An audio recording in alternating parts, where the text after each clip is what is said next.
in the House of Commons yesterday, his performance felt very, very odd, quite out of touch. Conservative backbenchers were quite muted, because the reality is that for most people watching your programme, all this George Osborne optimism doesn't fit with their lives. People are worse off, they are still struggling, bills are still going up faster, and it's really hard to make ends meet. And nothing was really changed in the budget. He did some good things for savers, that's fine, but for working people struggling.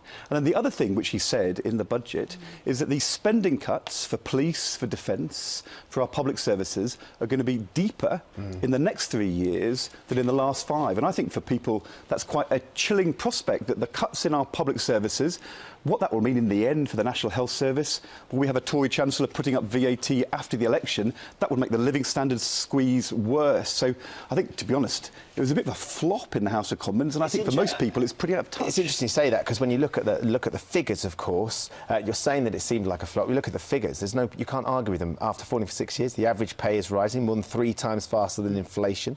The economy's growing, unemployment is down, the deficit is down.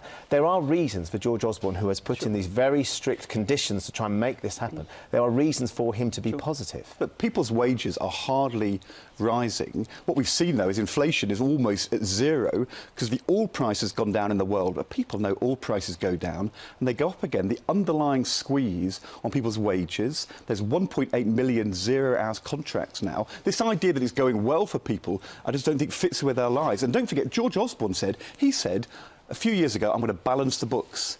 And he's failed. The deficit is still huge, and that is why we've got these bigger cuts. Extraordinary economic circumstances across the last few years with the Eurozone crisis that has meant that there has been a lot trickier, and it would have been trickier whether you had been in power as well. There was things that he's had to deal with, that we have as a country had to deal with, that has made that practically impossible. It's tricky.